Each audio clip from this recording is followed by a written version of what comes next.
Well, welcome everybody, and this is the Futures Committee of the Fort Collins City Council, and it's a subcommittee of the council.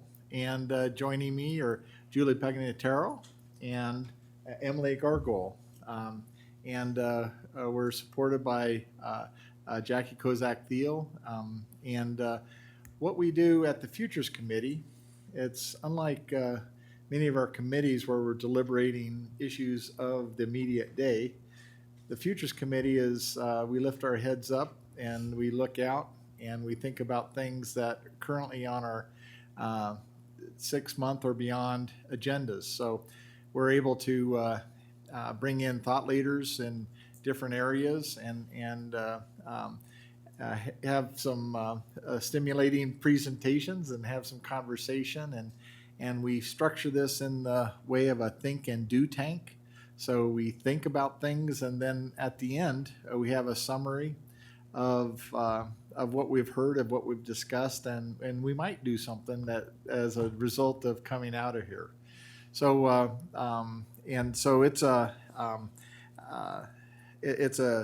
I find it a stimulating group, and because of that, we also tend to invite and also attract other people that like to join us for the future meeting discussion. And so I'd like to, as best we can, we can pass around a microphone. So why don't we go around the room starting with Kevin Jones and have everyone introduce themselves, and then we'll come back to the group around the table and begin our meeting. So Kevin? Kevin Jones, Fort Collins area Chamber of Commerce. Tyler Marr, Fort Collins City Manager's Office. Bob Briggs, Rocky Mountain Rail. Excuse me. Mark Peterson, Larimer County Engineering. Mark Jackson, City of Loveland Public Works. Aaron Fodge, Colorado State University. Will Jones, City Greeley Public Works. Kaylee Zeisel, City of Fort Collins Transport. Drew Brooks, City of Fort Collins Transport and Parking Services. Joe Olson, City Traffic Operations. Molly Saylor, City of Fort Collins Sustainability Services. Carter Hill, City Manager's Office, and Jay will be joining us soon, also City Manager's Office. Rhonda Gaskey, City of Fort Collins Energy Services. Natalie Rochline, I'm a citizen and also sit on the Transportation Board. Very good. Thank you. So that's great. So as you can see, there's not too much going on around northern Colorado and transportation except in this room here today. So and Teresa, you've just joined us. So we just went around and introduced ourselves. So I'm Teresa. I'm late, and I'm really happy. She's in our HR. So with that, our first item of business is to approve our minutes from the May 13th meeting. I'm looking for a motion and a second. I make the motion to approve the minutes from our May 13 Futures Committee meeting. Thank you, Julie. Second. Thank you, Emily. So with that, all in favor say aye. Aye. Opposed?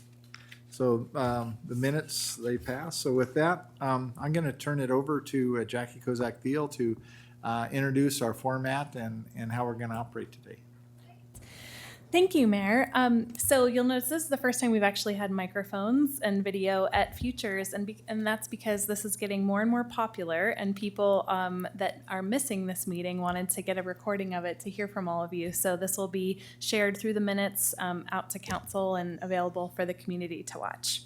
So thank you, everyone, for that. So we are doing a panel style today, and we've had some wonderful preparation calls with our 3 wonderful speakers, and we're so glad to have you all. So I thought what I would do is give introductions and bios for the 3 of our panelists, and then kind of talk about the structure of how we're going to go forward with this dialogue on the future of regional transportation. So the first speaker on the panel is going to be Becky Karasko, and the Transportation Planning Director for North Front Range Metropolitan Planning Organization in Fort Collins, Colorado. And Becky works on a variety of planning projects, including the Regional Transit Element the congestion management process, and the transportation improvement program. Becky's also the Title VI coordinator for the MPO and serves as the commissioner for the region on the Southwest Chief and Front Range Passenger Rail Commission. So Becky obviously has a lot to offer us, a lot of different hats. And Becky will be starting what we thought was Becky can really help set the broader stage and context for this discussion. Second will be Randy Grauberger. Randy's been in a lot of roles, but in a newer role that on the call we learned is just loving this role, as the project director for the newly created Southwest Chief and Front Range Passenger Rail Commission. And this commission is charged with developing Front Range passenger rail service. And prior to that, Randy served as a senior transportation planning manager at the engineering firm WSP and was employed at CDOT for more than 28 years, serving in a number of planning positions, including as a branch manager in the Division of Transportation Development. And finally, we have Dr. Paul Williamson, CEO of Sustainable Systems Colorado. And Paul is an expert in the field of energy, specifically on the implementation of sustainable alternative energy initiatives, which we'll be discussing in greater depth today. So the mayor mentioned that Futures Committee is really about welcoming thought leaders to help stir the thinking here for us in Fort Collins. And as you can hear from all their bios, we're in for a real treat for some expert perspectives. So each panelist is going to talk for about 15 minutes to kind of share from their lens about this topic. I warned them that this is an intimate, interactive setting, and so that there might be, dialogue, or if you have questions along the way, welcome to do that. And there will be time for questions and dialogue after each individual panelist, and then when all three complete, to kind of continue that interactive dialogue that we love about Futures Committee. So with that, I'll pass it over to Becky. Thank you. Thank you for having me this afternoon. And again, my name is Becky Karasko with the North Front Range Metropolitan Planning Organization, or the NFRMPO. And one question that I get a lot is, what is the NFRMPO? So we are a transportation and air quality planning agency that was formed in 1988, and we expanded to our current boundary in 2007. We are a federally designated entity based on the urbanized area population. So any urbanized area that has over 50,000 in population can be an MPO. We are also a federally designated transportation management area, which is for urbanized areas over 200,000.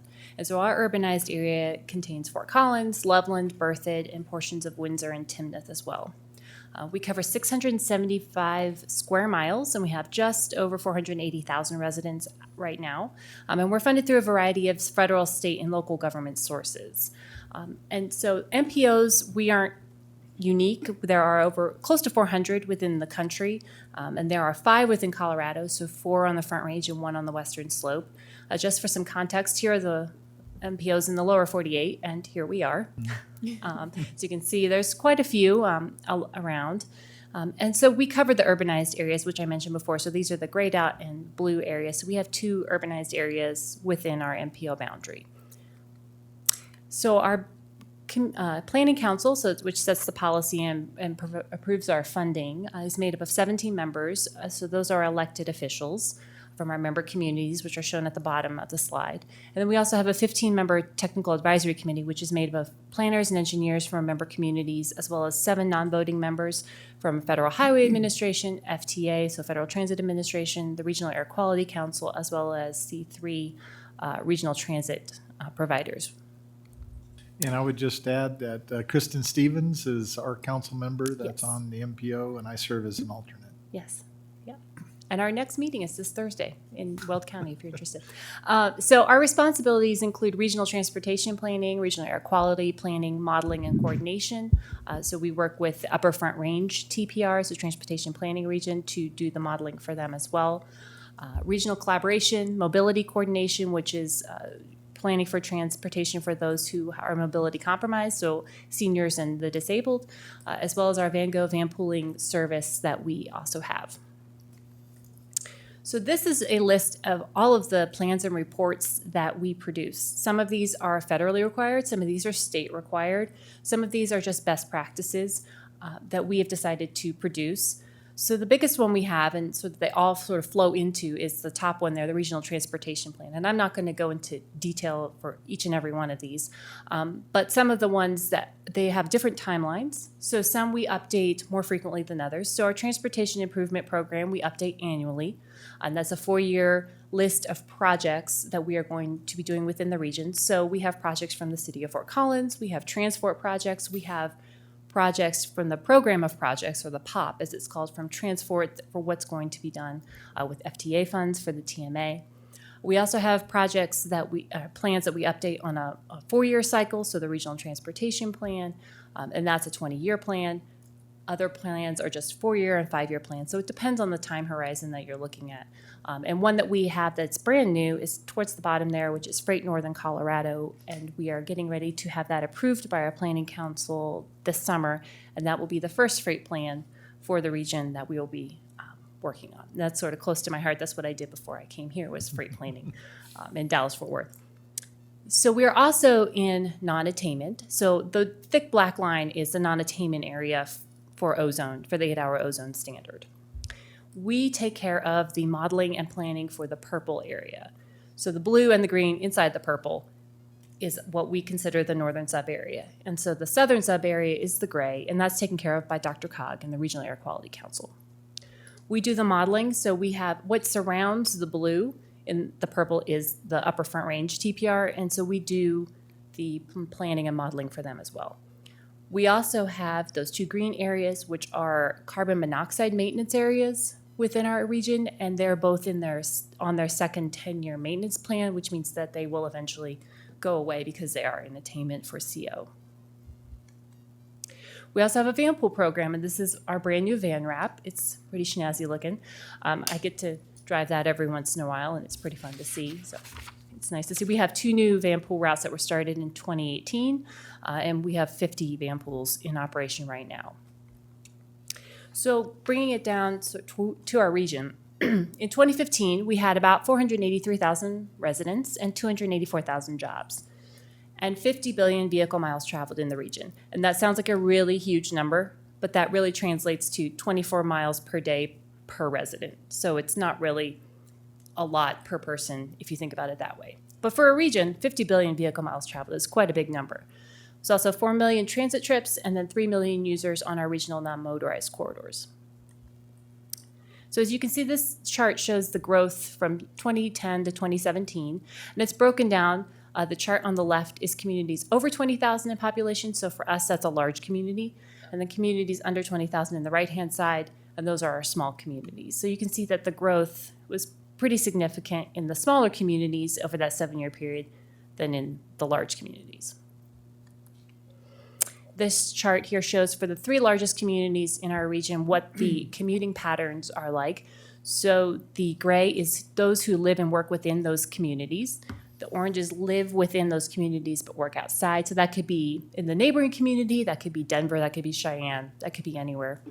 And then the blue is live within but work within but live outside. So they could be coming, again, from anywhere to work within. So you can see Fort Collins is split pretty evenly, a third, and a third, but the other 2 large communities, it's definitely more contrasted. So in the future, by 2045, which is the out year for our current plan that we are working on, the region is estimated to have close to 900,000 residents, so that's an 82% increase over 2015, and 473,000 or so jobs, which is a 66% increase. So what is going to be the impact on our transportation system of all of these new residents and these new jobs? And based on the previous slide, will all of these people be living within the communities that they work in and vice versa? So this is just a graphical representation of those numbers. So the increases that we're seeing, we're anticipating on seeing over the next 25 years. This map shows the developments. So the blue dots are the new households, so they each represent 50 new households, and the red dots represent 50 new jobs. And this is the growth between 2015 and 2045 based on the land use inputs that we have received from our member communities forecasting out in our Urban Sims, Urban Canvas platform for our land use model. This is what it looks like, and you can see that there are clusters. In Fort Collins, there are some clusters along the major corridors. There's a lot going on there in the central I-25 corridor and along 34 and 85. So you can kind of, it makes sense where the development will be. It's along the major corridors, but it's interesting to see how dense that will be.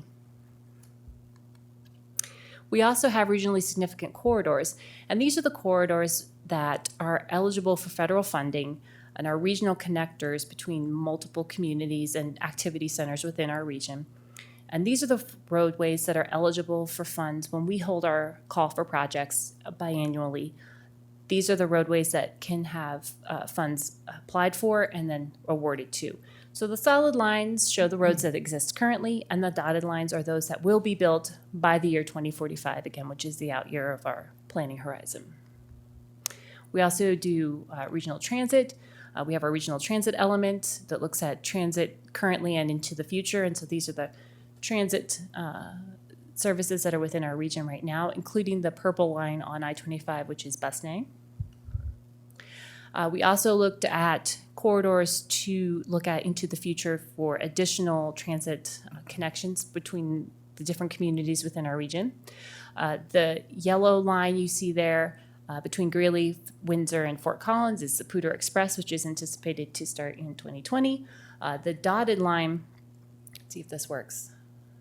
Oh, sort of, maybe. Well, this dark green line from Greeley that then goes into Windsor and Fort Collins, I don't think you can see it on the screen, which is the Greeley to Fort Collins Railroad is along the Great Western and Railroad alignment, so we're suggesting that looking at that into the future.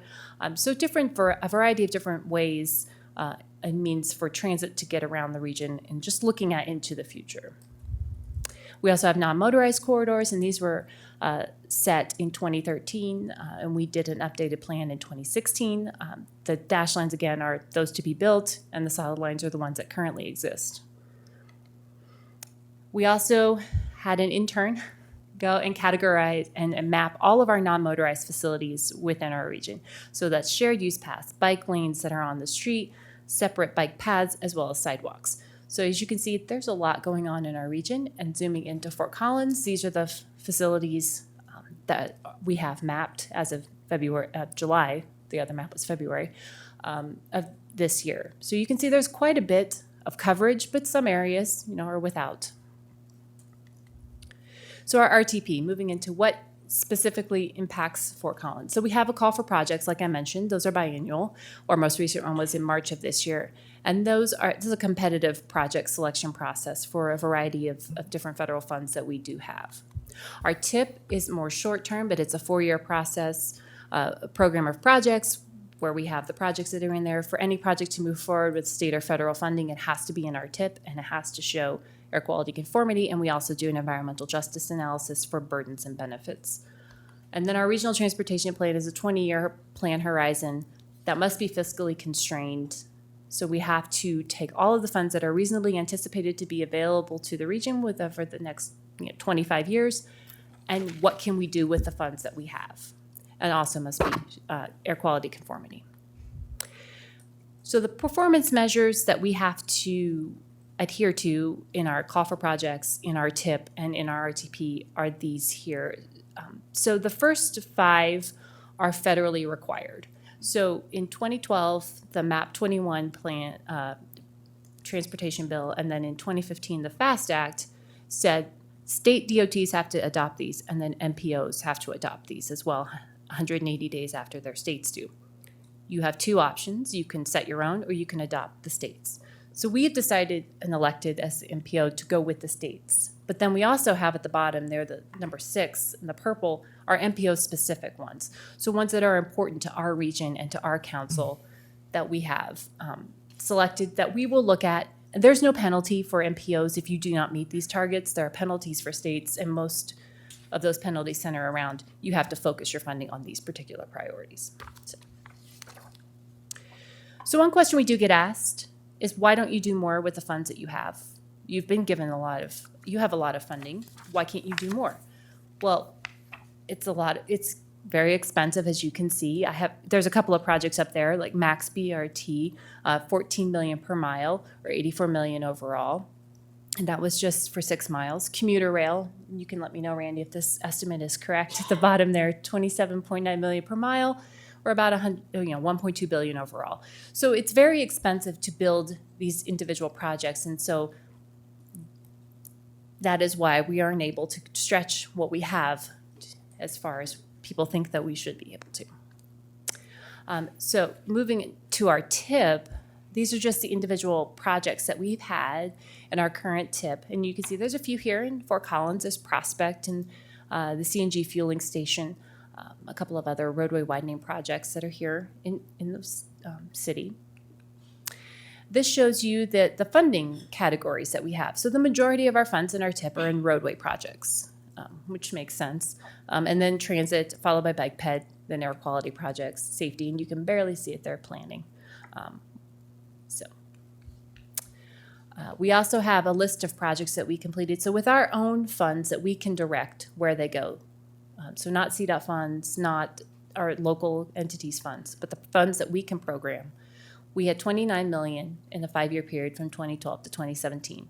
And it shows you the different types of projects that we have, the different funding amounts that we spent in those. And a lot of these examples just happen to all be Fort Collins examples, but these are the different types of projects that we have done and been able to fund and to move our citizens through the region.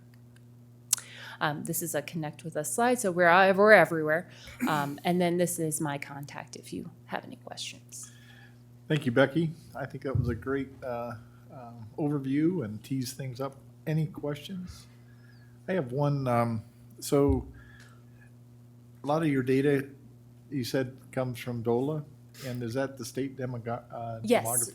So our state demographer's office. We get information from a lot of different sources, but yeah, they provide. Okay. And what about the projects that you have, and the counties floating a projects list? How do those intersect? So we are in this new plan, so our 2045 RTP, so that's from 2015 to 2045. We are taking in projects that are fiscally unconstrained. So we can estimate we have this much money for the region. We want all the projects. We want the dream list, and we are going to show this is what we can fund, and this is the need. So here's the delta between those two. And so I was so happy when that list came out, because we're going to take it in and we're going to say, this is what it costs.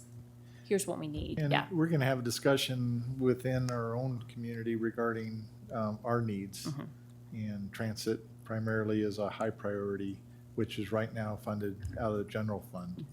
And so think about how that might be funded amongst other things. So that's why this is a great discussion to have at this time, and to get an update on that.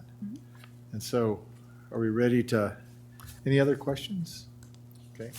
So Randy, thank you so much for joining us, and appreciate you sharing with us the update. So this was, I'm sure you're going to go into background, but the legislature set this up a couple of years ago. And, all right.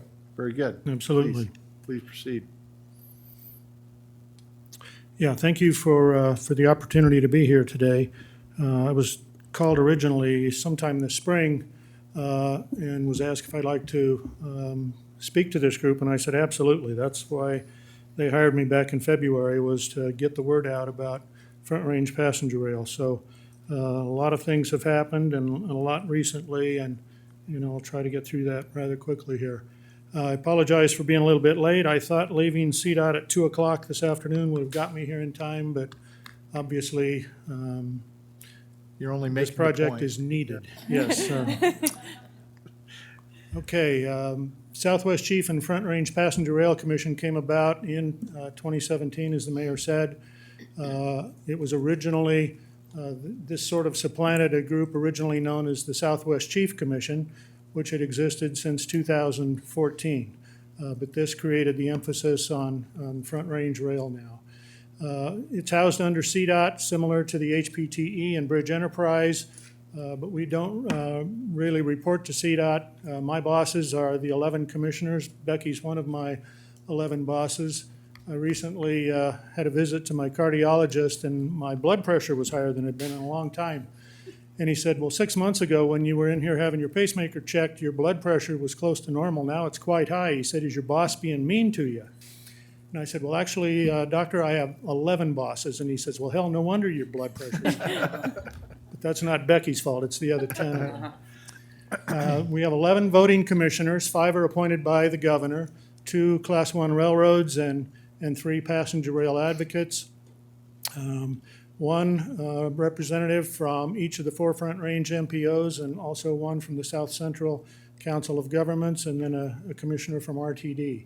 We have 3 non-voting members, 1 with CDOT, Amtrak, and president of the Cheyenne Chamber of Commerce, Dale Steenbergen, is also a non-voting member. Commission's purposes. Again, we carried over a lot of the purposes of the previous commission, and that's basically ensuring that service continues of Amtrak Southwest Chief Train from Chicago to Los Angeles that runs through Trinidad, La Junta, and Lamar.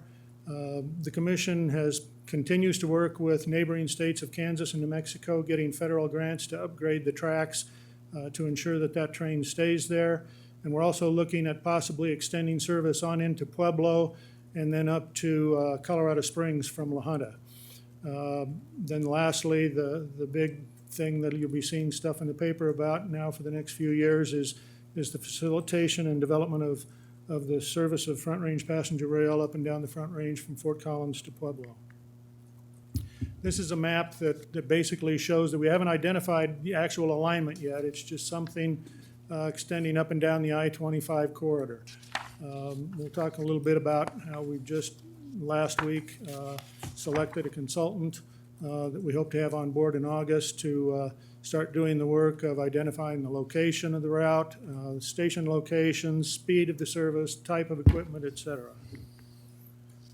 Why the renewed interest in passenger rail? Well, highway congestion, as you all know up here certainly, and folks down south between Denver and the Springs, I-25 congestion is just getting unmanageable. Travel time is increasing and is incredibly less predictable. Becky talked about the growth. State's population grew by 2.2 million. Most of that is in the Front Range, obviously. Fort Collins to Pueblo's corridor increased, or the corridor itself has 83.5% of the 5.6 million people in the state, and that corridor is going to gain 84% of the additional 3 million residents. Population that's 65 and older, which would be great candidates for use of a Front Range passenger rail service, that is continuing to grow greatly and will continue over time. All these kids that we used to be kids, and now we are that, a large part of that population number. Front Range is also starting to lose its ability to attract business. Most other population bases similar to Denver and the Front Range either already have passenger rail service or are in the planning stages right now. So they're going to attract the businesses that believe that kind of a passenger rail service is important to them locating their headquarters. And younger population, as we all know, also prefers reliable transit over owning a car and associated costs. And I believe that trend is certainly going to continue. Here are just 3 different variations of the Front Range corridor. The one on the left is the Bustang, showing some travel times. Bustang has attracted 200,000 riders since it started in 2017 at a cost of about $200 million in capital and operating costs. In the blue, that's an extension of the North I-25 commuter rail update that we did back in 2014. That's where the number that Becky showed, the $1.2 billion, that was building new commuter rail, operating on the BNSF right-of-way from the Harmony station of your BRT here in Fort Collins down to Longmont, then new construction out along 119 to I-25 down the I-25 corridor to about the Furniture Row stores, and then extending on into Denver on what will be RTD's North Metro system when it opens up next year. Then it also followed the freight corridors down to Colorado Springs and Pueblo. The 5.1 billion number hasn't really been studied yet. That's just sort of an extension on a per mile basis of the figure that Becky showed for the North I-25 study that was done back in 2014. Then the high-speed rail interregional connectivity study was done just a little bit after the North I-25 EIS update, and that looked at high-speed rail, 180 miles an hour, and that railroad operated entirely in the I-25 corridor, north and south of Denver, all the way to Pueblo, and along the E-470 corridor, and connected out through the airport. The issue with that alignment was it had no direct service into Denver, into Denver Union Station downtown. It would have had to use the rights of way and basically the service now provided by the A line for RTD. Here is what CDOT is in the process of doing along North I-25. This is at the Centera station. This is known as a mobility hub. It's what we used to call park and rides, but this is how Bustang is proposed to provide service to the Loveland area from Fort Collins in the future. As they add the new third lane, which will be the express lane adjacent to the median, the buses will travel in that lane, and then they'll literally just pull off into the median where, I don't know if this has a light on it or not, but in the median, you can see the bus sitting there. People will come up from the sidewalks that come underneath. You can see the pedestrian walkway located on the picture there. It's going to be coming out of the existing shopping center, which is Centera. On the west side, there'll be office and residential and other kinds of commercial where people will come into the median again on another walkway. These cost in the area of about $30 million, isn't it, Becky, the price of one of these mobility hubs? They're anticipating putting one of these in at State Highway 56 down by the road into Berthoud, and another one close to 119 at Longmont. So this is anticipated to be used by Bustang here in the very near future, but down the road, if it were determined that the high-speed rail or any rail would operate in the I-25 right-of-way in the median or on the east or west right-of-way, these mobility hubs could be converted into rail stations as well. 2018 accomplishments. In March and December, the Commission was party to receiving federal grants that went to upgrading the track and infrastructure on the Southwest Chief down in southeastern Colorado. And on May 31st of 2018, Governor signed Senate Bill 1, which included $2.5 million for funding for the Passenger Rail Commission. And that included staffing, studies, and federal grant match. Staffing timeline, the director's position was posted on November 1st. Interviews were held just before Christmas, and I came on board with the commission on February 19th, and I just last week interviewed an individual that has accepted a job offer to come to work for me and the commission, and he's expecting to be on board a week from today. I've already got his to-do list all made up. These are some of the elements that the consultant that we just hired last Tuesday will be getting into here in the very near future. We're again hoping that they'll start work and have a notice to proceed first week in August. But they'll work with the commission in developing a purpose and need for Front Range passenger rail service. We'll get into a lot of stakeholder engagement up and down the corridor. Look at various feasible alignments, including connections to RTD's passenger rail network throughout the Denver metro area. That's going to be a large part of servicing the Denver area. Looking at potential speeds, normal traditional commuter rail is about 80 miles an hour, but we'll also use some of those background studies, which included that ICS study where we looked at 180 mile an hour service. The levels of service will be looked at. How many trains per day will be servicing the communities up and down the Front Range? Where will the stations and mobility hubs and transit connections be? It's critical to make sure that whatever your Front Range service is that it connects locally to the various local transit connections. We'll do some very high-level cost estimates for pre-construction, construction, what will the cars and locomotives cost, and then also what will it cost to operate this equipment. We'll of course need to look at benefit cost analysis. FRA requires you to have a certain benefit cost ratio in order to qualify for certain federal funding. Who's going to operate this service? Will it be Amtrak, BNSF, private operators such as Herzog? All of these will be in the mix.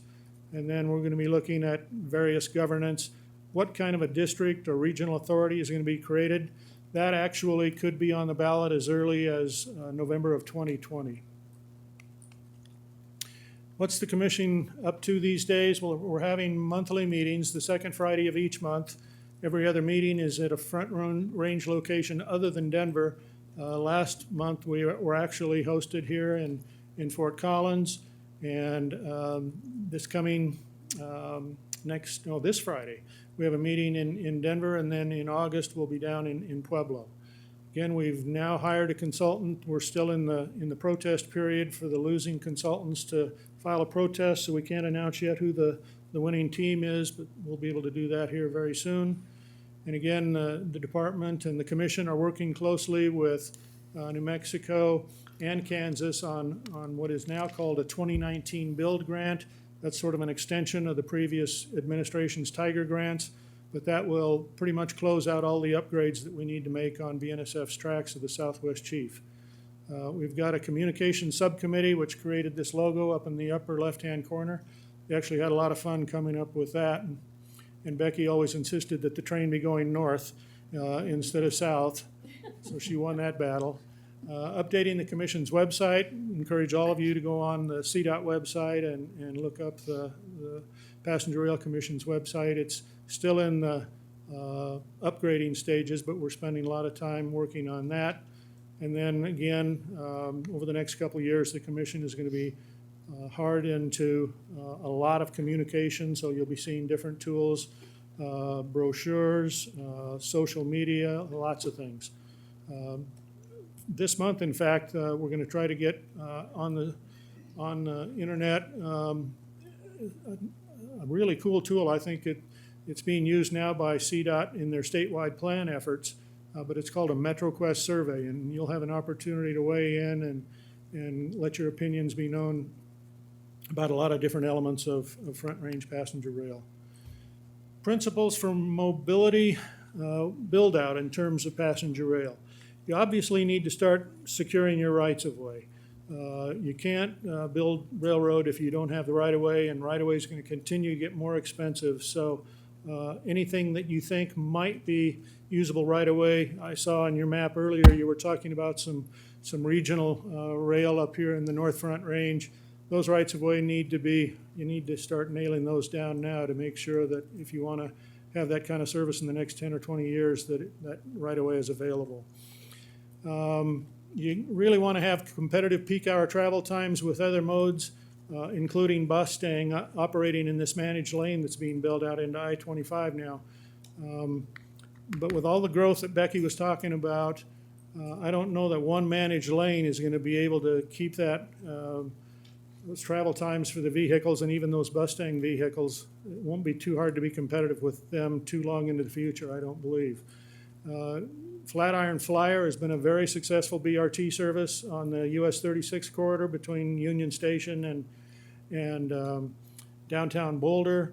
There's actually a bus leaving either Boulder or Denver Union Station every 3 minutes and 45 seconds between peak hours along that alignment. And then you also need to make sure you have conditions that don't restrict your buses from being able to move rapidly in those managed lanes. Excessive grades, we see that in the Denver area all the time. And then if you've still got so many regular accidents from people messing around with their cell phones instead of driving, we've seen those plug up managed lanes in a hurry. So Again, there's just a lot of different opportunities for taking advantage of the growth in the Front Range and looking closely at this passenger rail alternative. We really need some additional options to driving and the related parking costs. Those are all attractive, and in other communities that have similar services like what we're talking about here in Colorado, those are the things they point to, is just really driving choices and not needing to pay for that expensive parking when you get to Denver. Obviously, we'll probably start with something a lot less than a $5 billion network. Part of this first study will be to identify where would the first usable segments be and what would the costs of those be. Again, I already mentioned connectivity to transit is very critical. Just highway congestion relief and economic development appear to be some of the most key reasons for building new rail. A lot of areas you've seen around Dr. Cogg's light rail and commuter rail in Denver, taking advantage of the opportunity for public-private partnerships and the market development for private investment around the stations. Incredible population density pops up around those places, and that just again feeds the transit service. Obviously, the faster the technology, the straighter the alignment and the less number of stations you can have. So you need to keep that in mind if you're a proponent of the 180-mile type of service. And I imagine in 50 years there'll be high-speed, truly high-speed, like France and China and Japan have all across the country. So we'll want to make sure that even nationally, that whatever we build here along the Front Range, we don't preclude good connections to a national high-speed rail network. CDOT is actually teaming with the commission on this contractor that we just hired. They're offering in-kind services in terms of staff to do a lot of the travel demand modeling that we're going to be doing, working again with Becky and her model and the North Front Range and the other MPO models up and down the Front Range. Office of Communication Support will be sort of leading the way in terms of a lot of the marketing and stakeholder engagement. And then a key is the environmental impact statement. A lot of that work is going to be done by the CDOT regional staff that have done environmental studies up and down I-25 through the course of their careers. Bottom bullet just talks about, again, CDOT's ability to go after a lot of federal grants and the Tiger grants and Chrissy grants that have been done for the Southwest Chief. Tiger 8 was, some funding was used for a large part of this work up north on I-25, and other prior and current investments, such as those mobility hubs, could eventually be converted from bus stations to train stations. Questions? Thank you very much, Randy. Any questions? Welcome. You know, I've got a couple. Just appreciated Wyoming being as an ex officio. I've had conversations with Mayor Marianne Orr, and I think the more that we can include at least Cheyenne in those conversations, there's a lot of benefits, and as we know, things just don't end right here in Fort Collins. So right. So appreciate that. Yeah, I had a meeting and Dale invited me up, I think it was early May, and the mayor wasn't able to be there, but the president of the Wyoming State Senate was there, the chief engineer and director of Wyoming DOT were there, the mayor was there.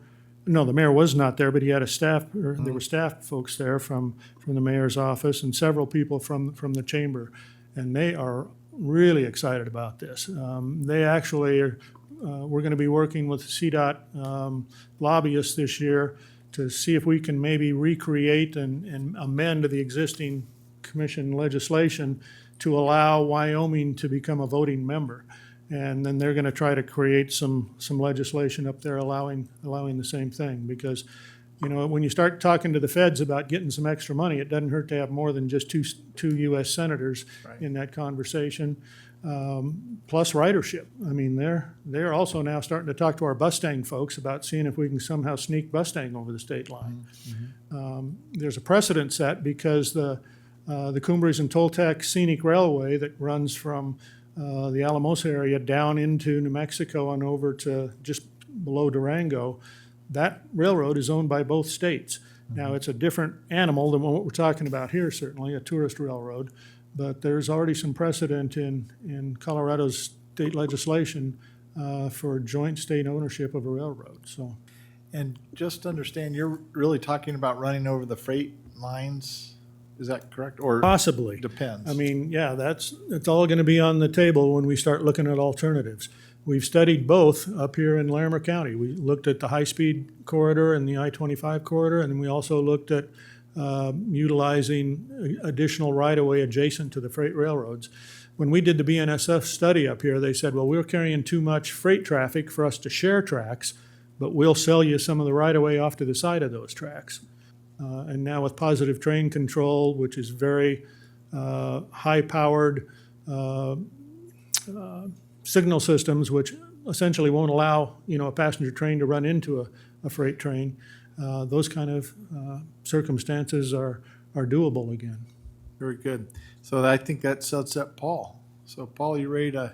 I'm ready to roll. Ready to roll? Very good. Thank you. Thanks for having me here, Mr. Mayor, Futures Committee, and all the rest of you, all the people behind. Appreciate being here.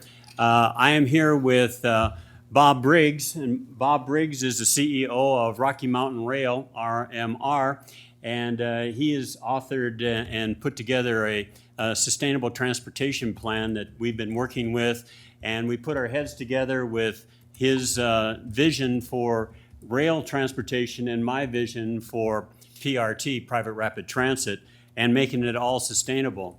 So, let's see, what am I doing wrong? Oh, there we go. Thank you. So, being in an academic setting here, I thought I better start out with my hypothesis that advanced transportation innovation fosters improved quality of life. And I'm hoping that, that our master plan will make that happen, and that we will move this forward, and that our hypothesis will become true. So the elements of innovation, and that's where we have to be with transportation. We have seen through the past that without innovation, nothing happens. And with innovation, we have a lot of growing pains. But first of all, you have to have dissatisfaction with the status quo. And you can answer these in your own mind, whether they're going to happen or not. Whether our people are open-mindedness and are caring about really making a change. You have to want to make a change in order to move forward. You have to have knowledge of all the variables out there, and they have to decide whether you want to be a leader or a follower in the future. And we feel that sustainable plan is the way to go because of the whole energy crisis that we're having and the impact that we're having on our area around us. To do this, we need community action and interaction to pull this together, and that's why this Futures Committee is such a valuable thing. And we want to look at near-term implementation. I think we are all witness to massive studies, massive spending on studies for transportation, and with nothing happening in the past. So we want to change that. So our sustainable plan, the master plan that we put together with the Rocky Mountain Rail, is an operational model with a PPP, which most of you are familiar with public, private, and non-prof partnership.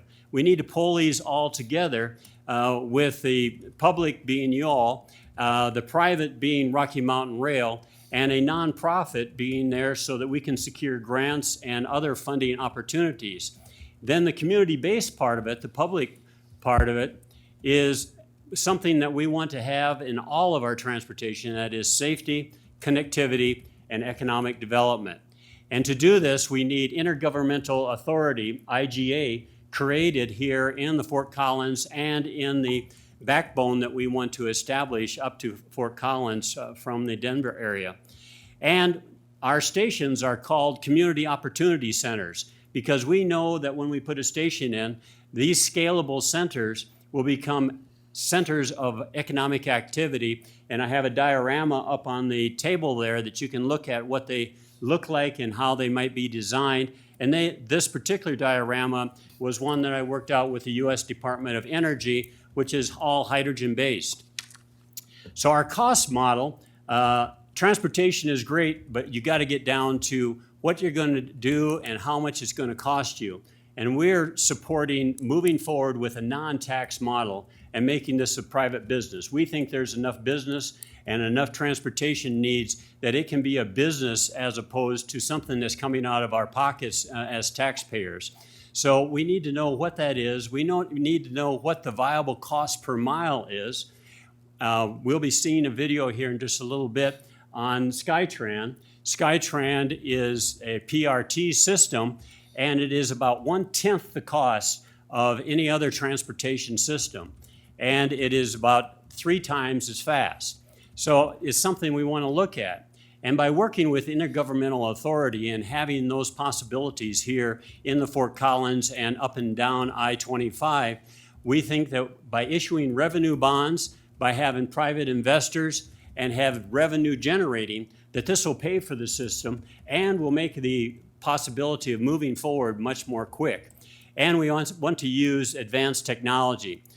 When we talk about sustainability, we're talking about improving health, we're talking about improving the environment, we're talking about not having a big impact on our right-of-ways, and the scalability that if we need something like a community opportunity center or a station, that we can make that the size that the community needs, that we don't have to spend millions and millions of dollars for something that is not cost-effective and does not have a good ROI. Deployability, right-of-way, and Randy already talked about that, the critical nature of the right-of-way. And we want to use existing right-of-ways where possible and abandon right-of-ways, because with our system, we can go any place at any time, and the timeline can be within 3 to 5 years of having deployability here from Fort Collins to the Denver area. With modern rail, which will also be part of this, is we will be using the most up-to-date standards as far as transportation is concerned on the rail with the electric vehicles and using sustainable energy to power all of the system. And the PRT, Private Rapid Transit, is an elevated system that is high speed. The video will talk about 200 miles an hour, but our partners at NASA have recently done some studies on it, and they feel it can get up to 300 miles per hour. So it is high speed. We use maglev. We use alternative energy to supply it, and it's point to point. You get on your vehicle, you say you want to go to 10th and Broadway, it takes you to 10th and Broadway without having to stop for massing passengers along the way. So let's look at that video. My great technician here. Let's give a hand to Megan.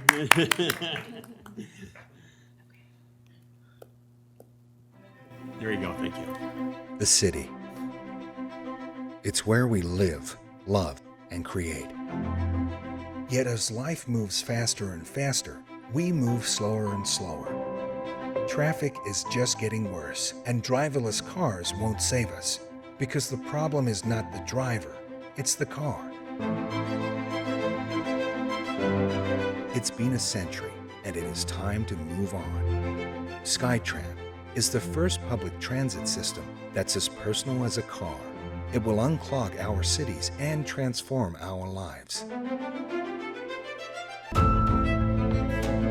With SkyTran, there's no schedule. Its predictive artificial intelligence knows when you need your ride.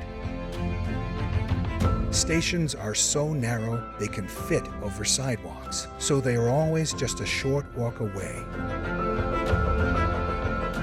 SkyTran's revolutionary magnetic levitation technology enables you to fly on a cushion of air. Traveling in a skypod is so quiet and smooth that you can comfortably work or just simply relax. Skypods don't need to pick up or drop off other passengers, so there are absolutely no stops on the way to your destination. In the city, Skypods can fly over busy streets at 50 miles an hour and speed up to 200 miles an hour between cities. With some stations built directly into office buildings, a 2-hour commute can be reduced to 20 minutes.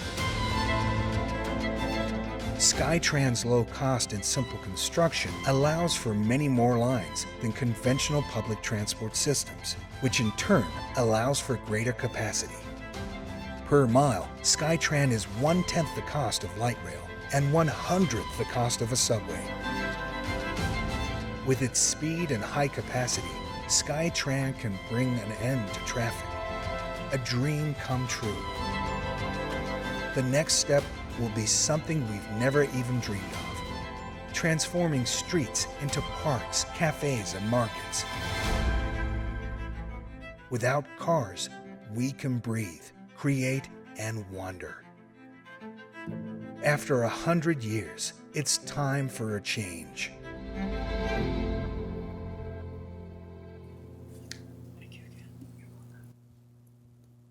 And with the development of SkyTran and our test facilities in Tel Aviv and our test facilities at NASA Ames Research Center in San Jose, we are able to move this forward. And I think it will complement what Randy's trying to do with his program. I think it is a great partner for what Bob Briggs is doing with Rocky Mountain Rail, and it's something that will move us forward into the future. And I wanted to ask Bob if he had a couple of comments or things he would like to see happen as we move forward together. You want me to use a microphone? Yeah, please. Good afternoon. The three things as you start talking about what's going to happen is, one, you got to figure out how to pay for it. And either you pay for it with tax dollars or you pay for it with revenue dollars. And if you choose revenue dollars, then you have to have revenue, enough revenue to pay back whatever you borrow. And you can borrow 100% of your project if you have the revenue that you can prove. That means that the rail operations have to be cheap enough so that the revenues that everybody buying a ticket pays for the operation. And we think the systems that we have in mind will do that. SkyTran will, the commuter rail system that we're looking at that will use the standard tracks will. And so that is an important aspect. And the third one that you have to still take care of is our friends who transport freight, cargo in this state. 10% of all the cargo going through this state stays here. You have to take care of that 10%. You can't kick them out. You still have to deliver it. And so here in Fort Collins, you got that minor factory called Budweiser. They need to have rail service. There's others that need to have that service as well. And so you have to have on your standard rail tracks the ability for that local cargo to be taken care of. And so as you plan for the future, you have to plan for how you're going to finance it and what your system is going to look like, and it's got to be sustainable. We think that the systems that we're looking at has the ability to use all regenerated electricity through solar, wind, or other means. And so that's what we're looking at and what we think is the future for rail. And if we can use revenue bonds, we don't have to worry about going to the feds and getting more money from them or the state. We'll just go ahead and build it with the revenues that we can generate by passenger service and local freight service. So. Thank you, Bob. And I just wanted to point out, I brought a hydrogen generator over here to show how we can generate, store, and distribute energy. And I'll be glad to show you that when we're done. And of course, the diorama there. And I got a few books over there of the Sustainable Energy Plan that I wrote for the United States, which I think is the only sustainable energy plan that the Department of Energy has ever seen. So I appreciate it if you take one of the books. We can talk about the other things, and we look forward to finding ways that we can fund a feasibility study to make this all get going, and we can deploy this with the technology that we have, but with a mile per day. And we're not talking about 2042, we're talking about 2025. Thank you very much, Mayor. Very good. Thank you very much. So going to open it up for questions, and I'm going to start with our council members if we're ready or have any conversation. Julie? I just have a comment. I feel like Veruca Salt in Charlie and Chocolate Factory. I want it now. You know? So, no, I appreciate all your efforts and for the presentations you all put together. So thank you. Good. Emily? Yeah, thank you all for your presentations. I guess for the rail and the sky one, what is the actual feasibility that you guys are looking at, and what are the next steps? And you know, I grew up in Fort Collins, and I remember talking about the rail, you know, forever, and I think more and more people are interested in it, but I don't know how it will happen, and how can we make it happen? Thank you. Well, I would say that ours isn't really a matter of feasibility. There are passenger rail systems, like I said earlier, in almost every major metropolitan area in the country, whether we're talking electric, diesel, emerging technologies. So it isn't really a matter of feasibility. It's a matter of will people going to want to vote for it and pay for it? How fast do they want it to be? There are decisions that are going to have to be made. Are we going to build that over in the I-25 right-of-way out here east of Fort Collins? Or are we going to put it on south end of the BRT and head south into Denver and through the BNSF right-of-way? So those are really the questions that we're going to be answering. And then when they do make the decision, okay, it is going to be here or there, then there'll be some issues related to, okay, station locations. The more stations you have, the slower it is for the overall speed. But there's more economic development, so there's a sweet spot in there that the study and our consultants will have to find, and that the public up and down the Front Range are going to be a part of that decision-making process as we move forward. We see the deployment of this being very quick, and it would be dependent, as Randy has mentioned, about the right-of-way. We are looking at the end of the RTD light rail there in Thornton, where it ends on the right-of-way that's owned by BNSF. And we want to continue that, which is now a environmental trail. But we can put the elevated guideway system above that. That goes up, that right-of-way goes up basically past Firestone and then angles over to Fort Collins. So that's an existing right-of-way. It's not used for anything now. We think that is the most expedient way to get service, fast speed, high speed service to Fort Collins within the next 5 years. May I add one other thing? Mm-hmm. Our first major project is to build a bypass set of tracks from Brush to Rocky Ford to put the existing freight business, 90% of it, out there. And then we're going to buy from Burlington Northern and Union Pacific their right-of-way. So if you don't own that right-of-way, you don't control the signals. If you don't control the signals, you're like Amtrak. You're running behind something and you're not controlling your own destiny.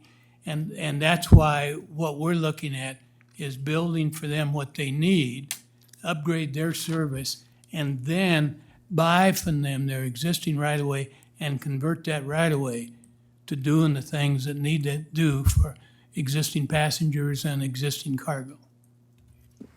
Thanks. I have another question for you, Paul. Okay. With the SkyTran, have you guys done community engagement? And if so, what's kind of been the feedback of, you know, we're used to cars kind of being on the ground, and this is in people's views and kind of would be more intrusive. And I'm just curious what feedback has been about that. And all the presentations that I have done, which I've done many in the Colorado area and other places, I've had one person object to that. And we get used to what we get used to. I mean, we see high voltage lines all the time. We listen to trains going by all the time. And so will be an adjustment, of course. And one lady asked me over at Niwot, how much noise will it make? And I said, it will sound kind of like a wiffle ball going by. Now, that might be offensive to some people hearing a wiffle ball go by. It was to her, but she's the only one person that's really objected to it. The overwhelming benefits of being able to get on a vehicle and get to a location within minutes instead of hours overrides a lot of the objection of the visual impact. But you're right, that is an objection. Okay, I came up with some questions. Is there any legislation in place that would stand in your way currently? Not that I've seen. Of course, we're working with the U.S. Department of Transportation and the FTA. We've been working with them since I started the project back in 2002. And so we don't see any problems there because there's nothing like this in the world. And I've talked to the PUC and worked with RTD on this project, and they have been very supportive of it also, because it's a collaborative and cooperative thing like it would be with what Randy is doing, because we need to cooperate and collaborate because our transportation is going no place right now, and it's getting even worse. So it's actually a good segue into my next question. Have you seen yet any pushback from oil and gas industry or the car industry? Is this not on their radar yet? No, I haven't. And I think, as we've seen with the car industry, it continues to build and grow in spite of or because of where we're going with our population. But our road and present rail infrastructure we've had for over 100 years, and we know that that's not the salvation of it, that we had to put a lot of new things together to make this work now. And speed is the common denominator for everything we do. We all have microwaves, we all have drive-up windows, we all have fast foods. We all want to get there fast. And by doing the point-to-point 24/7 service, that satisfies a need that a lot of people have for transportation now that we don't have, period. Jeff? Yep. Comment on the question. So I think you're both positioning yourself well to use existing right-of-way. I mean, that's going to be the kicker on this. It's really not cost to me. It's really the right-of-way, because if not, it's going to be a NIMBY situation forever. And I think all the council members were alluding to that. So I would encourage you to do that. And the more freight you can take off and add passenger, the better, because I think there'll be more applications to put some of that freight further away. My question to you is, I'm sure you guys are aware that there's likely going to be a large infrastructure bill passed at some point, at least we all hope. Have you thought about applying for a demonstration project through US DOT or something like that, especially for the SkyTram? Yeah, we have worked with them, but money's just not available anymore. That's where we got our initial funding. Senator Baucus, I worked with him, and U.S. Department of Transportation was able to give us money to bring the research project up to where it is now. So it hasn't been. Now, maybe miracles will happen with the new election coming around. I haven't seen miracles happen as they were forecasted with the Trump administration. I think to get the kind of money that you need, you're going to look at local taxes unless you go with the Bob Briggs model, where we do the bonds and we pay for it ourselves, because the burden has come down to communities. Communities are the ones that will benefit from this, and they are the ones that will end up investing in it along with the investors of the world. And so we need communities involved, because we have not seen any political will from the federal government or from state government to really allocate the funds that are necessary to do a top-notch 21st century transportation system. Right. I just think doing a demonstration project would help you. Right now, it's more proof of concept, right? And the video looks amazing, and I'd like to be on it tomorrow. But I think if you did a smaller segment somewhere that people can touch and feel and ride, I think you'd be in a much better position. It's just a thought. Well, we're working on that. It looks like SkyTran is going to locate their global headquarters here in Colorado. Cool. And we've been working on that forever. So they would build their test track here in Colorado. And then they are also, the first project for SkyTran is going to be in, well, I was going to say a town, but I can't remember for sure. It's in Florida. Oh, and they have a short mall type investment that they're going to do there that's developers are paying for. My question is related to that. So talk about it in terms of technology maturity. So you mentioned Israel, something in Israel, right? Mm-hmm. So when you say nothing like it, and that gets to, the chicken and the egg, and so where is the technology in terms of maturity and moving beyond proof of concept, that sort of thing? It is progressed very well. We do not have a community service yet, and of course that's the next thing. But what you're talking about is what I said, I think, in one of the first slides there, whether you want to be a leader or a follower. Leaders will get their transportation problems solved more immediately than the followers, who are going to have to wait for everyone else to decide whether they want to do it. And the successful ones in the past have been the subway, for example, in Boston, where everybody told them that subways will never work. Guess what? The tunnel between the English Channel. So there's bunches of them that come up. Does Fort Collins want to be a leader? I don't know. Do you want to jump into the 21st century with transportation?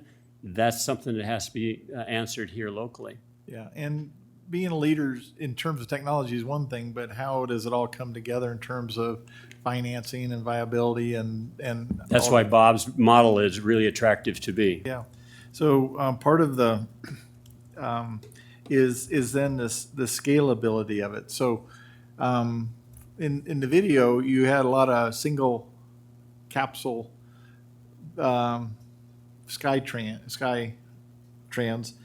But, you know, if you really translated those that are in automobiles into the Skytran capsule, you know, you're really talking a lot more, you know, where you had multiple lanes, now you have to have linear conveyance of those capsules. So the scaling that way, and then you know the coupling systems, you know, that took the riders off the main travel into where they're getting on and off, sort of that sort of thing. So, and then also balancing. Do you have capsules in the right place for where your riders are and that sort of thing? So I'm just thinking of scalability. You know, just reminiscing DIA with the baggage handling system. Really.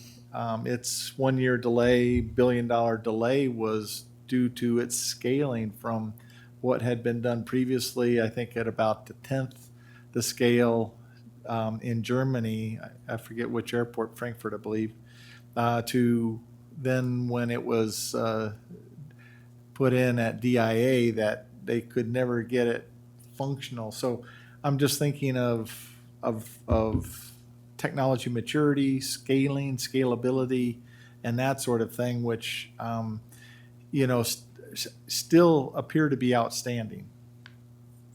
Okay, from a scalability standpoint, the system is designed to move 10,000 passengers per hour per guideway system.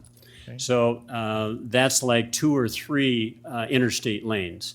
So that can be scaled up simply by adding more SkyPods for passengers. Each pod will carry 2 people, and the reason they do that is because it keeps the cost of the system down because of small pods. The infrastructure has to be, or does not have to be, as rugged because you have a lot less weight. And because 95% of all transportation on our highways today, every trip that we take is 1.2 people. So why would you build a new 21st century system that would haul more than 2 people when that's the only demand for, especially commuters? Now, will it serve 100%? Not designed for that. That's why the rail system in handling the freight is such an important part of what we're trying to do, because it gives the best of both worlds. Okay. And the last scalable question you had? It was scalability, well, in terms of the linear transport, but just the scaling in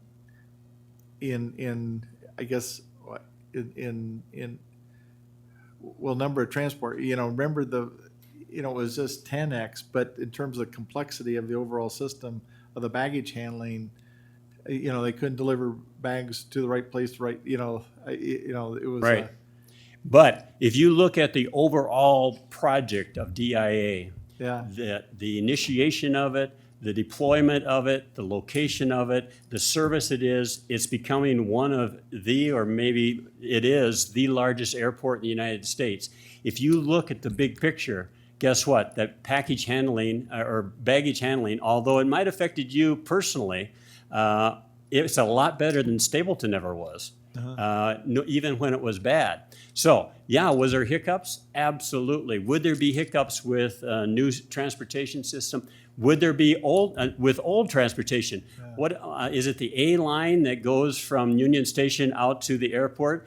The television station used to have an A line report, whether it was even working today or not. Yeah. And one of the legislators said, well, yes, you're right. Our level of excellence is not that high, so you would work. So, yeah, would there be problems? Certainly, with any transportation system you put in today. Do we have any problems with our present transportation system? Lots.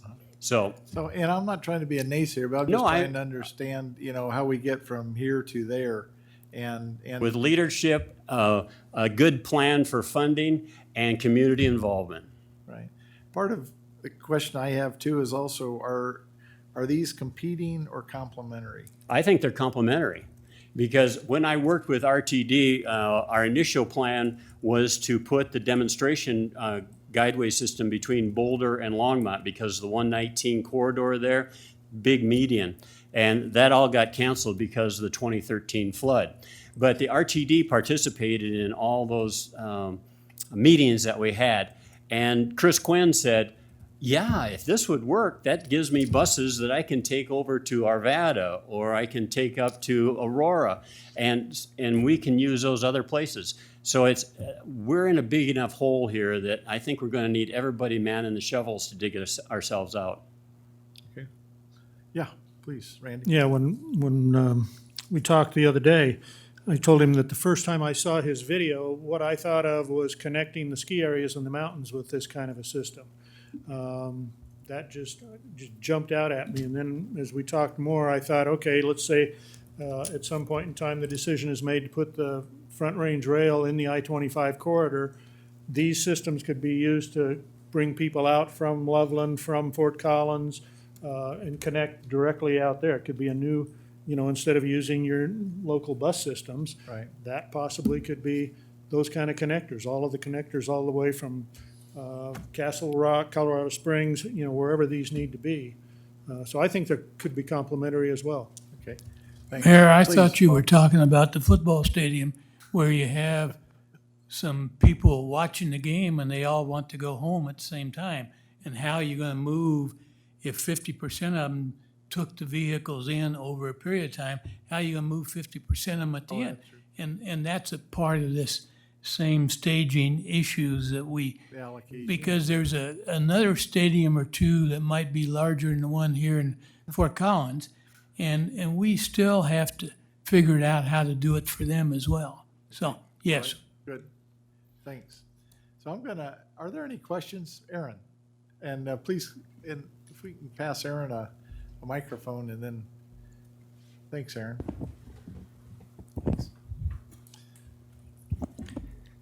Just for our new council members, I think it's important to get the full picture of transit from a rail perspective. No one will argue that having a connection along the Front Range is really important. I mean, I think we all need that. But I think it's also part of the story to talk about the connections between our communities here in northern Colorado. There are freight rail corridors that connect all of our communities in northern Colorado, all of them.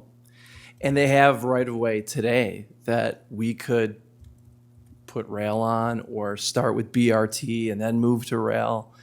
And if you think about how our communities connect. SkyTran. Or SkyTran, good, thank you, great point. If you think about how our communities connect, these are places that people commute into Fort Collins from.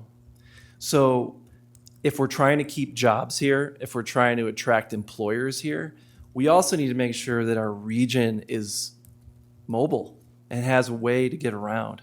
So yes, there's an opportunity to go to Denver. Yes, there's an opportunity to go to Wyoming, Pueblo. No one's arguing that. But as we talk about investments, I think it's also important to recognize that you have a chance today to preserve corridors to connect people who actually live here, and we want them to work here. And rail is a great rail or BRT to start is a great way to get this started. So please make sure you take that into the full picture, because we're just getting a route now from Greeley via Windsor to Fort Collins. I mean, that is years in the works. We're only going to be able to move a certain number of people, but the reality is we want to keep those people mobile within our region. Does that make sense? Mm-hmm. And so to our rail advocates here, I would just say, look, as you're out recommending rail along the Front Range, certainly think about how we're going to be feeding into it, because you're just going to be creating congestion within our region trying to feed into this thing if we're not really cognizant of transit and how we're going to get between our communities. So thank you. Thank you. Good point. So I'm going to ask Becky, is there a mobility index that basically helps us understand how we're doing in that regard, our connectivity and multimodal between our communities and in the full spectrum of and heterogeneity of methods? That is something that we are starting to do with the performance measures. So we have baseline measures.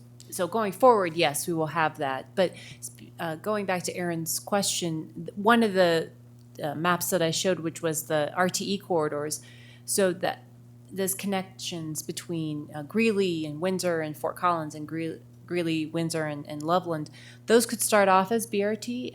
We're just advocating, that we need to study those connections and what is the ridership that needs to happen. But yes, we have a baseline moving forward now, yes. Okay, thank you.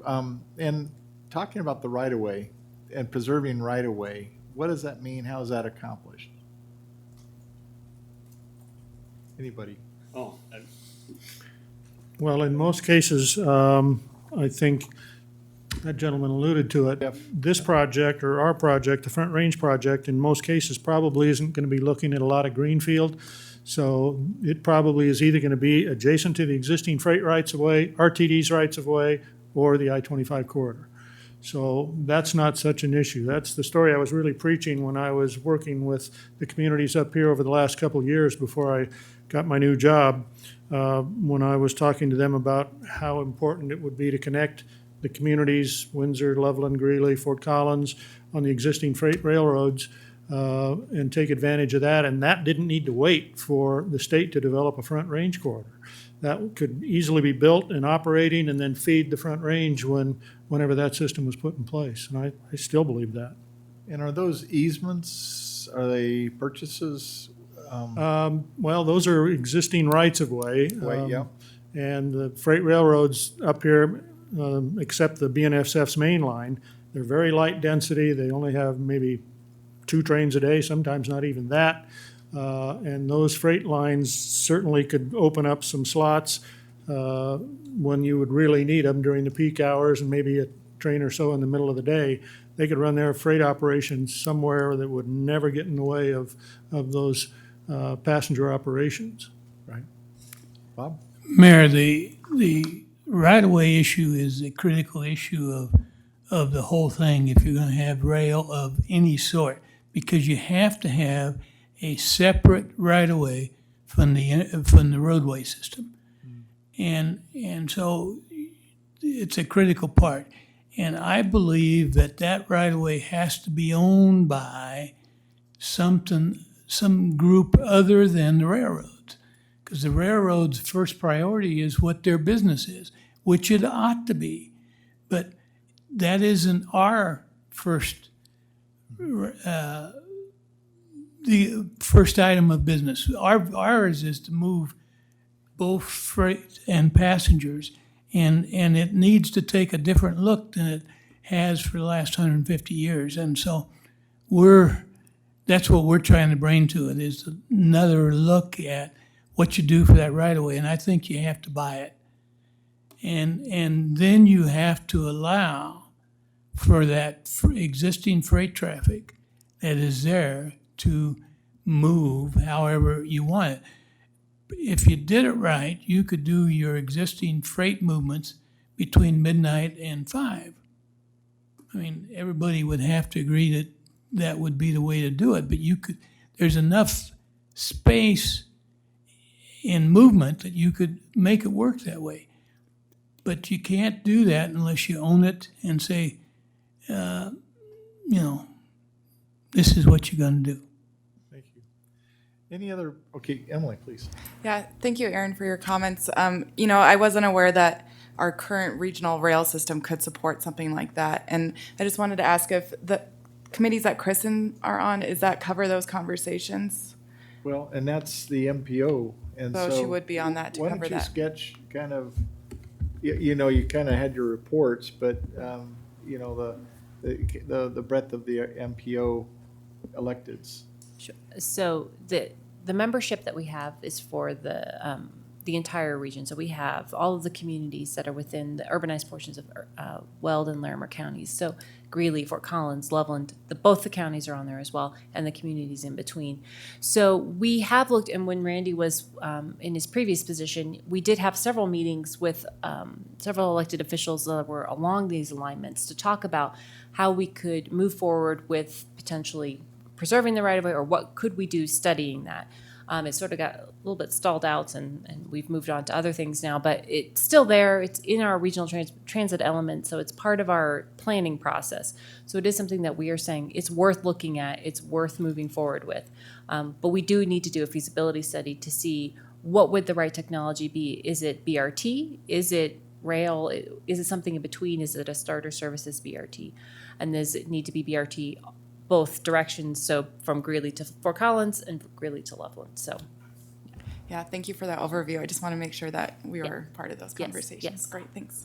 Good. Any other burning questions? Want to thank everybody that's here, including Loveland and Greeley, and the more that we can get connected, and Larimer County and CSU and everyone. So any other burning questions? Yeah, please. Just one quick thing. I put together a transportation survey here that if there is interest, I would be glad to make that available, because I think the more data that we get from the citizens and the people that this affects, I think the better decisions that we can make. Okay, thank you. That's good. Do we have any other burning questions or comments from our? So, Jackie, are you ready to summarize? This is the best part. Yes, You're too kind. Well, there's a lot here, but I just was capturing, some of the issues and trends that I'm hearing too, because that's something that is a key part of our future thinking. And so just we've had the state demographer here and talked about the population growth, and we talk about build out here a lot. And kind of the regional numbers that you brought, Becky, were kind of startling to me, of thinking like 900,000. So when we think about what's driving the future, these population growth trends are huge.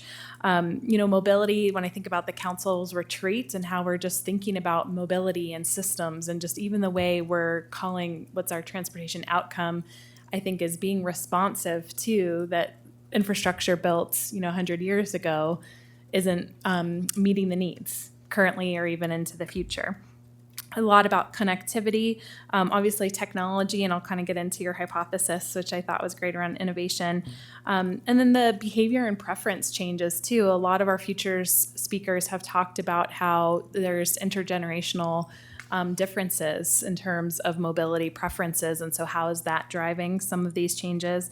I think about another futures dialogue we had around talent, and then Andres Duani is saying think in sheds, and so the labor shed and the housing shed of this region, how that too is driving mobility, and we need to think about that in terms of corridors. We talk so much, and we all experience the I-25 corridor challenges, and yet there's kind of a beyond corridor thinking and the arteries of movement as well. And then obviously lots to think about in terms of right-of-ways, and then the differentiations between cargo or freight and people. I thought an interesting point for us to think about is kind of this concept that really the burden is on the local now. And, here we're at the local government futures committee, and yet too the need to act regionally though, and think regionally, and, from Wyoming to Southern Colorado and beyond. And I thought that, I think it was in your presentation, but around mobility principles. I thought that was a really great concept for us to be thinking about as a local jurisdiction too, and that if the burden is on the local, how though do we make sure that the local doesn't preclude? And so kind of that, is this in competition or complementary? How do we build out locally in a way that's complementary and does not preclude when there might be something, a national or regional approach? Interesting kind of the thought around community opportunity centers that seem to really resonate with a lot of way that we think about transit-oriented development here in Fort Collins. When I was watching the SkyTran video, I was like, wow, this is so Futures Committee, so I really appreciated that. We're gonna have to get like more futuristic videos coming in here, so thank you. I should be writing that in as the Futures Liaison. And then that, hypothesis I just kind of wanted to reiterate again as we think about mobility locally, that the advance of transportation innovation fosters improved quality of life. I think that really tied this conversation together beautifully. And then the shout out to Willy Wonka of wanting the future now should be something the Futures Committee thinks about a lot too. And then I just want to note, I want to thank my colleagues in planning, development, and transportation. Dean has been a big part of this, but Joe as well.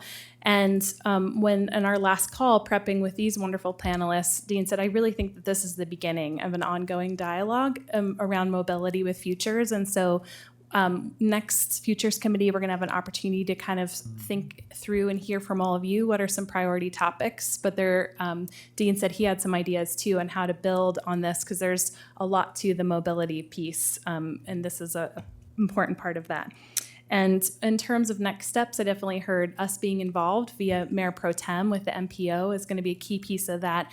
And to that end, one of our frequent Futures attendees is Dale Adamy, and he suggested that Mayor said this is a think and do tank, and I really appreciated his suggestion is how do we capture wherever the kind of to-do items come up.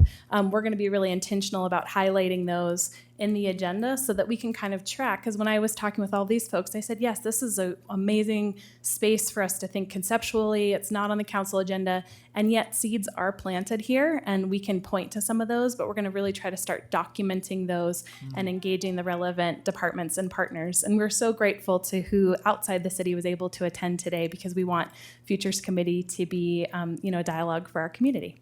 Awesome. So, thank you. there. Wasn't it great? That was awesome. And let's thank our presenters and our guests here today, Becky and Randy and Paul and Bob. So thank you for being a part of this. And what we've found, I think, from Futures Committee in the past, they do seed ideas and seed our conversations and seed our thinking as we go forward. So it doesn't stop here. And so it's really more of a beginning for us as we move forward, and we can point to specific things that have come about from these conversations. So thank you for being a part of this, and I think the right answer is amongst all these ideas somehow. And so when we are able to have a conversation and think about those, and then I agree with Jackie that the hypothesis of advanced transportation innovation fosters improved quality of life. I think there is a lot of room for innovation in transportation and mobility space. And frankly, I think in transportation in the next 10 years or so, it'll change more than it has in a long time. And with many things happening that whether it be autonomous vehicles or drones or Skytrans or pods and other sorts of things. So how these things play out and how they catch their wind, and so to speak, and it's I think this is an exciting time, and I think the responsibility then on cities and from city staffs, but also from electeds is really keeping our heads up and keeping perspectives on things and really thinking about these things and not being limiting, but also looking at the opportunities in ways that will undoubtedly come about. And And that those are those inflection points. They happen in ways that, may at first appear to be subtle, but then they turn to be transformative. So that's the interesting part, I think, of these kinds of conversations. So thank you so much for being a part of this and being here today. As we move to our next item, and we're about done. So, I appreciate having Julie and Emily on this Futures Committee, and as we think and look forward to our future topics, we're not going to have a meeting in August. Is that correct? We can still have one. I think we are canceling it. Okay. Yeah, I think Yes. so. I hadn't gotten the confirmation on it yet, but we don't have someone scheduled because it was possible that we're going to end up canceling that, and then we have someone in September. And I Right. would say at the September meeting then is when we can, after that speaker, have some time to brainstorm what you want the next year of topics to look like. Right. And we don't all have to do it here today, but our September one is looks.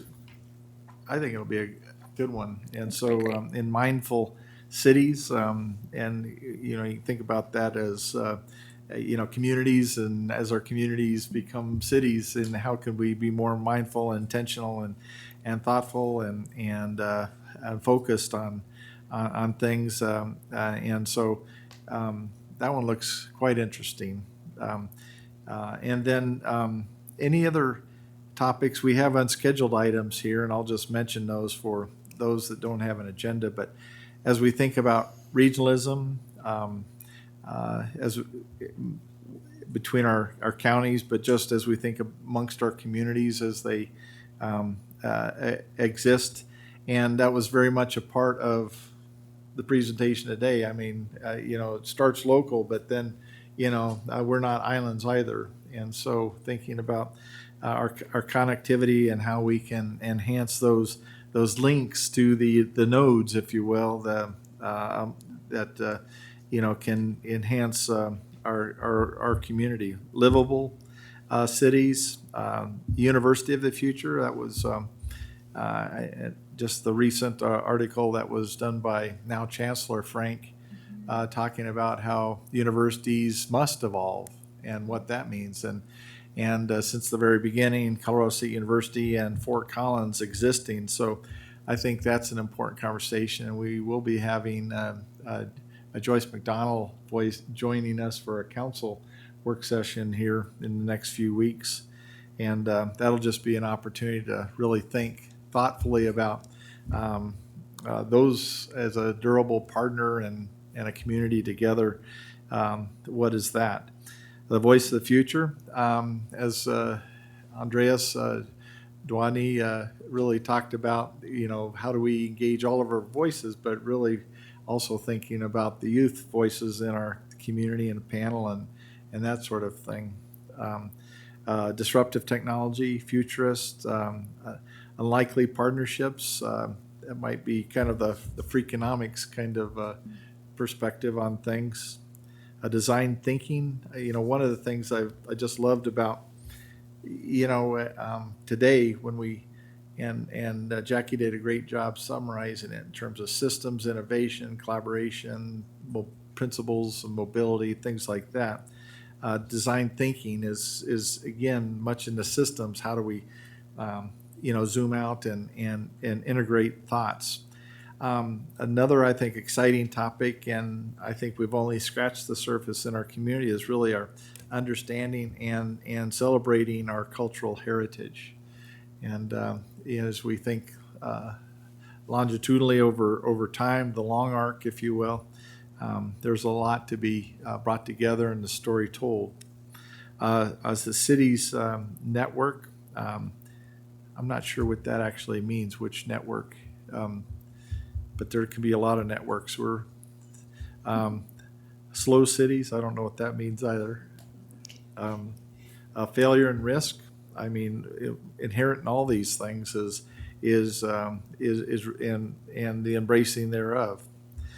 Curiosity, keeping curious. Mental health in our community, or or thinking about health as a core in our community. We've had recent conversations that relates to whether it be transient homeless or other in our community, just think of it in terms of health more than just an identity of a population. Learning, knowledge, and wisdom. So any other thoughts, things to, and everything is a good answer, so. But Julie. I made a note to say, be ready to brainstorm Okay. topics for in September. That's right, so. and as they come up, just, I think, get them to Jackie. Okay. And maybe just the other thing I would add too is that we were so fortunate to have our panelists here in person today and to have these experts nearby, and that the global headquarters of SkyTrans is going to be in our state. So that's the cool thing about living in Fort Collins, Colorado.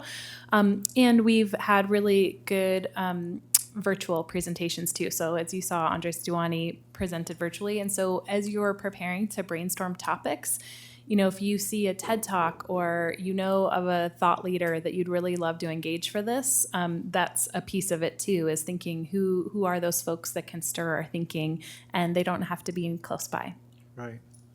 And that's part of the idea is when you're struggling with what that might be, but you might have an idea, it's a good idea. So, we can flesh it out some way. So get the idea out, and that's the place to start. Anything else for the good of the whole? Thank you so much. Appreciate it. We stand adjourned.